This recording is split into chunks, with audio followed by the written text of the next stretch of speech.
The story of Vodafone, one of the largest companies by market cap on the London Stock Exchange, begins with British Rail. Rail, the defence company that is now Thales, currently operating in Iraq, took over telecommunications infrastructure after the privatisation of Britain's railways.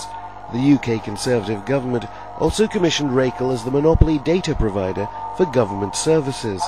All this government work bolstered the joint venture Rail had with an American company, and using UK tax revenue, money was poured into the telecommunications subsidiary, and it was that Rail sold to create the Vodafone, or voice data phone, that we know today. In the 1990s, the company expanded in countries around the world, benefiting from World Bank threats to developing world countries that they had to privatize their phone networks.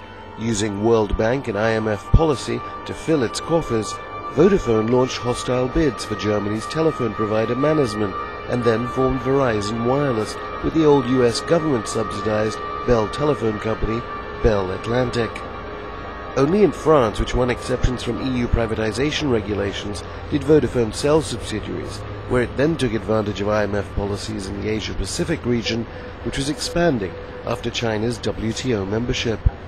World Bank threats to African countries to privatize telephone systems allowed Vodafone to enter markets in South Africa, Mozambique, Congo, Lesotho, and Nigeria.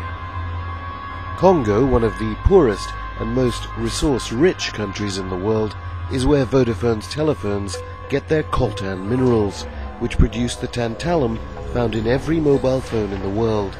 It was that mineral which aided those in the Rwandan genocide, which killed around 1 million people. Only in Latin America has the company failed to make many inroads because of burgeoning independence from World Bank and IMF policies.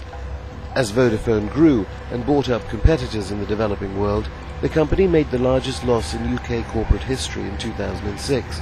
In the same year, the suicide of a Vodafone network manager in Greece was linked by Greek authorities to a wiretapping scandal that saw the company fined around $80 million. Though Vodafone denies that the suicide was linked to an investigation into widespread bugging in Athens, the case raised the issue of the company's close ties to the US government.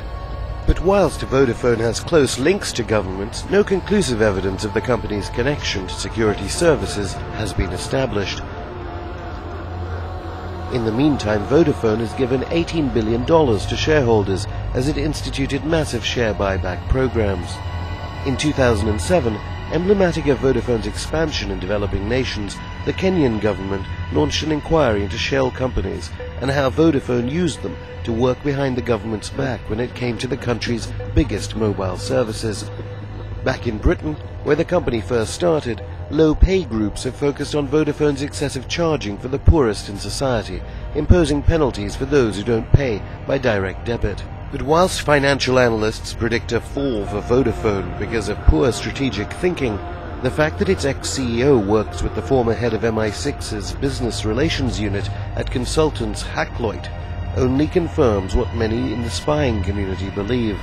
Vodafone is closely tied to attempts by the US and British governments to eavesdrop on its citizens. Meanwhile, the Serious Fraud Office in London continues to probe the company. Welcome to Real Global News, the daily newscast covering international stories and perspectives ignored by others.